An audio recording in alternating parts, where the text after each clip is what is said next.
Merci, Monsieur Montillot, pour votre rapport sur la sécurité.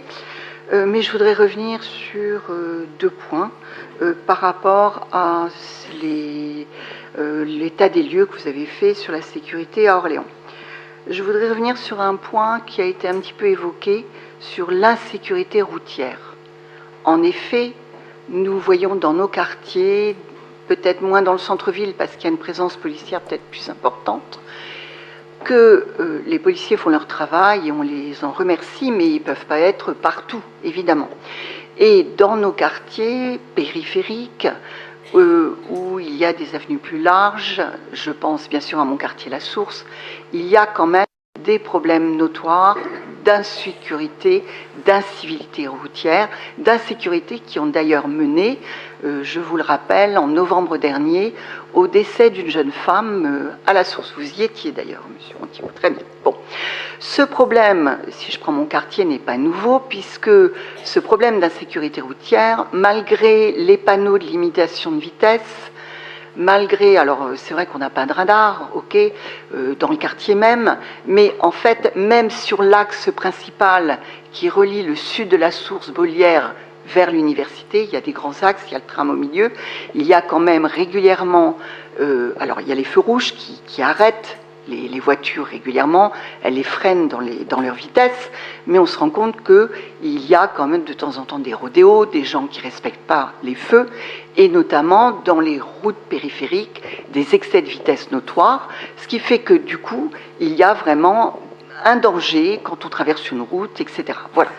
Alors, comment faire par rapport à ce problème? Parce que ce problème-là a été, vous avez déjà été interpellé là-dessus, et bien sûr, on peut faire de la sanction, mais alors il faudrait mettre des policiers partout, on n'a pas les moyens, bien sûr.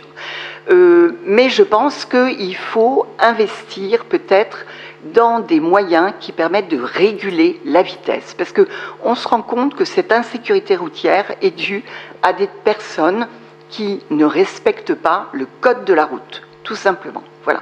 Donc comment leur faire respecter ça, en sachant qu'on ne peut pas interpeller chaque conducteur. Bon. Donc, pourquoi ne mettons pas des ralentisseurs, des chicanes, enfin je ne sais pas, trouver des moyens sur des grands axes avant des passages piétons, parce que, alors c'est vrai que c'est un coût, c'est un investissement, mais ça permettrait de prévenir au lieu de guérir, on va dire, c'est-à-dire de sanctionner, et d'arriver à certains moments où on a même des accidents mortels. C'est une jeune femme qui a été renversée alors qu'elle traversait la route, simplement parce qu'elle rentrait chez elle.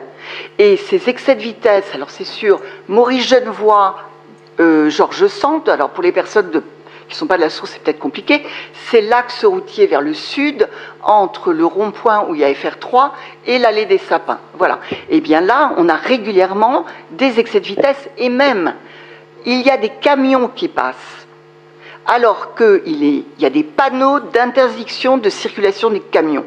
On sait que d'ailleurs, il y a une zone d'activité au sud, près de l'allée des Sapins, et les camions, qu'est-ce qu'ils suivent? Ils suivent leur GPS et ils ne respectent pas le code de la route. Voilà.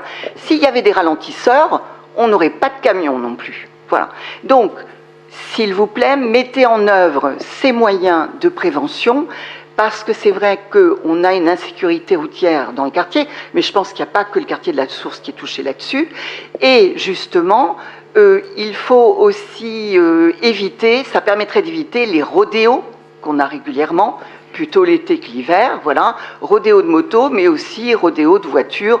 D'ailleurs, on entend régulièrement des crissements de pneus dans le quartier. Voilà. Donc, je voulais vous alerter là-dessus parce que, évidemment, on peut demander beaucoup à une police municipale, mais elle ne peut pas être partout et 24 heures sur 24 à arrêter tous les conducteurs, entre guillemets.